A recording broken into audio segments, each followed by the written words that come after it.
तो नेपाल के बालिन शाह आजकल खूब सुर्खियां बटोर रहे हैं और लगातार सुर्खियों में है। हेडलाइन में बालिन शाह हैं। नमस्कार, मैं हूं नीलू। जी हाँ, इस बार भी उन्होंने एक बड़ा फैसला लिया है और ये फैसला कुछ लोग इसे अजीबोगरीब मान रहे हैं, कुछ कह रहे हैं कि नहीं ठीक है। इस तरह के फैसले, बड़े फैसले लेने के लिए आपको जिगरा भी चाहिए। इस तरह की भी बातें सामने आ रही है। तो नेपाल की बालिन शाह की सरकार अब राजदूतों की नियुक्ति के लिए वैकेंसी निकालने जा रही है, जो अब तक नहीं हुआ है नेपाल में। ये बड़ी खबर है। नेपाल के एक बड़े अखबार काठमांडू पोस्ट ने नेपाली विदेश मंत्रालय के कई अधिकारियों के हवाले से बताया कि बालिन शाह की सरकार राजदूतों की नियुक्ति के लिए रिक्तियों की घोषणा करने की तैयारी में है। नेपाल में यह पहली बार होगा जब राजदूतों की भर्ती इस तरह से की जाएगी। अमूमन राजदूतों की भर्ती जियोपॉलिटिक्स हालात और सरकार अपनी विचारधारा के हिसाब से करती है। पोस्ट ने बताया कि 2019 में तत्कालीन केपी शर्मा ओली सरकार ने राजदूतों के लिए एक स्टैंडर्ड तय किया था, जो राजनीतिक कोटे के तहत नियुक्त होने वाले पर लागू होता था, लेकिन बाद में सरकारों ने इस मानदंड की अनदेखी कर दी। काठमांडू पोस्ट ने बताया कि नेपाल में राजदूतों की नियुक्ति दो तरीके से की जाती है। या तो विदेश मंत्रालय में कार्यरत अधिकारी, जिन्हें अक्सर करियर डिप्लोमेट कहा जाता है, या फिर सत्ताधारी राजनीतिक दलों की तरफ से उनका चयन किया जाता है। नियुक्ति संबंधी दिशा निर्देश 2075 बीएस में यह प्रावधान है कि राजदूतों के कुल पदों में से कम 50% पद करियर डिप्लोमेट्स में से भरे जाएंगे, जबकि बाकी 50% पद राजनीतिक नियुक्तियों के माध्यम से भरे जा सकते हैं। देखिए, विदेश मंत्रालय के अधिकारियों के हवाले से बताया गया है कि विदेश मंत्री शिशिर खनाल ने विदेश मंत्रालय के वरिष्ठ अधिकारियों को पहले ही संकेत दिए थे कि जल्द ही राजदूतों के पद को भरने के लिए रिक्तियों की घोषणा की जाएगी। हालांकि ये अभी तय नहीं है कि ये रिक्तियां कब निकाली जाएंगी, यानी अभी इसमें थोड़ा विलंब होगा। तब तक देखा जा रहा है कि किस तरह से इस पूरे मामले को एग्जीक्यूट किया जाए, किस तरह से रिक्तियां निकाली जाए। खनाल ने सोमवार को कहा कि राजदूतों के कुल पद कुछ पद खुली प्रतियोगिता के माध्यम से भरे जाएंगे। हालांकि ये कैसे होगा, इसकी जानकारी उन्होंने नहीं दी है। ये बयान उन्होंने एसएमटी की बैठक के दौरान दिया, जिसमें विदेश मंत्रालय के सभी संयुक्त सचिव शामिल होते हैं और मंत्रालय से संबंधित महत्वपूर्ण मुद्दों पर चर्चा करने के अलावा इसमें फैसले भी लिए जाते हैं। इसके अलावा करियर डिप्लोमेट्स के चयन के लिए संभावित उम्मीदवारों का चयन पहले ही कर लिया गया है और वो विदेश मंत्रालय में संयुक्त सचिव स्तर के अधिकारी हैं।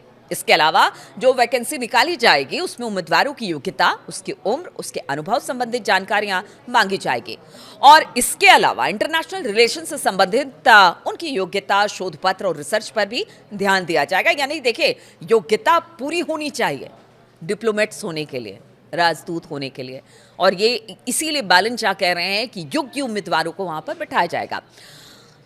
काठमांडू पोस्ट ने बताया कि शायद अगले हफ्ते तक वैकेंसी जारी कर दी जाए। हालांकि नेपाल के कुछ पूर्व राजदूतों ने इस फैसले पर सवाल भी उठाए हैं, क्योंकि अब तक जो प्रक्रिया चलती आई है वो तो दूसरी थी, इसलिए जो पूर्व राजदूत हैं उन्होंने सवाल उठाए हैं। नेपाल में राजदूतों की भर्ती परीक्षा निकालना अपने आप में एक अभूतपूर्व कदम है, लेकिन एक रिटायर्ड राजनयिक ने काठमांडू पोस्ट से कहा कि सिर्फ इस बात से गारंटी नहीं मिलती कि इस प्रक्रिया से सिर्फ योग्य लोगों का ही चयन हो सकेगा।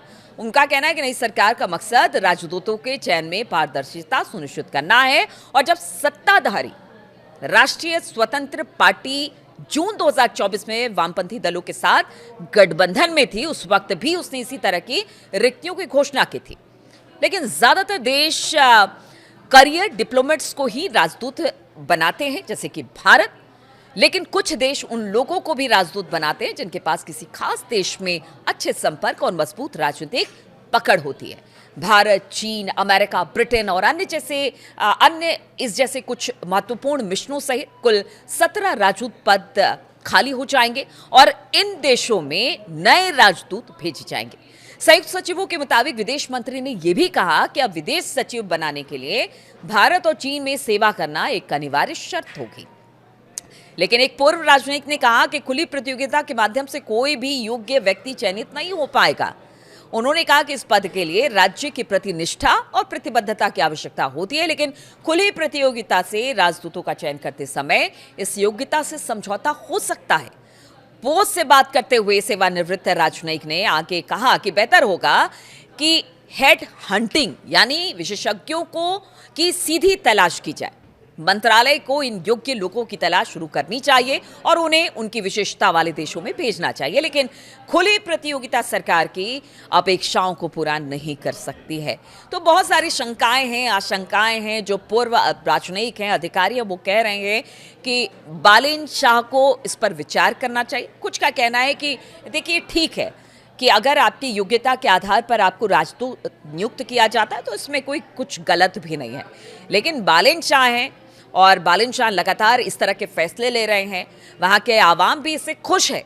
कुछ फैसलों से नाराज़गी हमने देखी थी, किस तरह से 100 रुपये पर जो टैक्स लगाने की बात हुई थी, उससे भारत नेपाल सीमा पर बहुत ज़्यादा विवाद हुआ था, लेकिन ज़्यादातर फैसलों पर बालिन शाह की मुहर लगाती नेपाल की जनता दिखाई दे रही है। अब इस फैसले को लेकर नेपाल की जनता क्या सोचती है वो तो आगे पता चलेगा। और जिस तरह की मंशा के साथ बालिन शाह इस राजदूतों के पद को लेकर आ रहे हैं, नियुक्तियां वहां पर करने की बात कर रहे हैं, उसको भी कैसे लिया जाता है और किस तरह से ये पूरी नियुक्ति प्रक्रिया चलती है, ये देखने वाली बात होगी। कुछ इसे बालिन शाह का एक बोल्ड कदम मान रहे हैं, लेकिन कुछ कह रहे हैं कि इतनी जल्दी जल्दी इस तरह के फैसले कहीं बालिन शाह के लिए मुसीबत ना लेकर आए।